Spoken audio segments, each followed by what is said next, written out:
Yes, ma'am.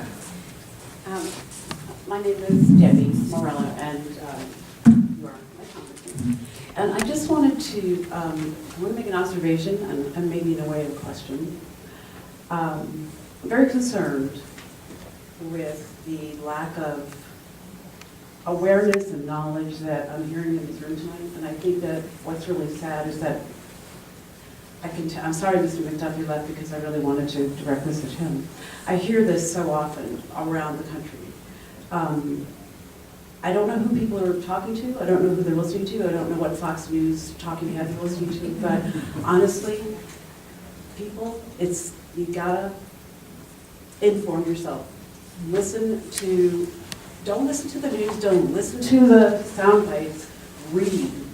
Ask the questions. Don't make the decisions and the assumptions because we're all doing it. I am in my late 50s. I am among the working poor. Do you have any idea what the income equality is in this state? Do you have any idea? There is no middle class much anymore, and you might disagree with me on that, but I was the middle class. I'm finding so many of us in their 50s. I had a successful career. And I'm making ends meet by doing various things because I was independently employed. But people can't get jobs that are in their 50s now. They've lost their jobs. I'm surprised there isn't someone here from Sikorsky that is talking about the layoffs. But they're not being replaced by middle-income jobs. They're being replaced by service jobs. So an issue that I think is going to really need to be addressed is the minimum wage. And thankfully there is that support for that in the state here. And I think you're a supporter of raising the minimum wage to a living wage, because these are not living wages. It's embarrassing. I spent a lot of time overseas. I won't even get into the gun control issues because we can't even go there. But honestly, we're not where we were years ago. We're not leading in the world, except number one, and maybe the amount of guns we have in this country and gun violence. But seriously, people inform, read, find out, really learn. Don't make assumptions based on a lot of, this death panel stuff. You gotta be kidding me. Everything I have had in medical history and health in my life has been decided by an insurance company. You've all had that happen.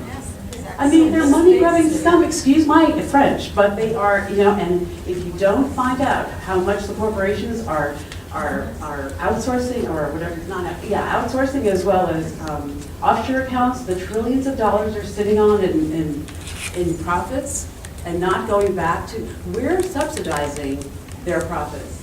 Anyway, maybe I should run for office. But the minimum wage was my question, and do you support an increase in the minimum wage? I think that the sadness, sadly, it should have been raised to keep up with everything, but it wasn't. And I believe that it will put money back into the economy because that's why our economy is hurting. People don't have the money to spend. Right. Yes. So thank you very much for the story. I mean, unfortunately, so many people find themselves in the position that you're in, and the minimum wage question is an easy one. I do support raising the minimum wage to 10.10. That takes us back, by the way, in terms of purchasing power to where the minimum wage was in the late 60s. So people shouldn't think that this is some crazy thing. It kind of takes us back to this thing. However, and here's where I get a little bit sad, we shouldn't fool ourselves that brings back the middle class. And you told the story better than anybody, but we've heard it elsewhere. We've heard about savings used for education because college has become so ridiculously unaffordable now. Retirement plans emptied for college education, increasing medical expenses. Our middle class is getting hammered. And the minimum wage, unfortunately, I do support raising it. That is not going to do the trick. What is going to do the trick is getting these major expense items, healthcare, under control.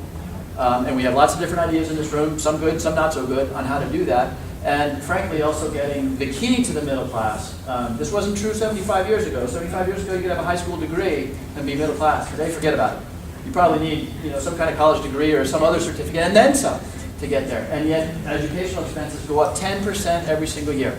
So not only do you empty your retirement funds to get there, but kids are graduating with $50,000 worth of debt. So I say all that just to say there's a lot of topics about preserving the middle class that go way beyond the minimum wage, that go to getting educational costs under control, healthcare costs, and by the way, helping those jobs come back that pay a middle class wage. So thank you very much.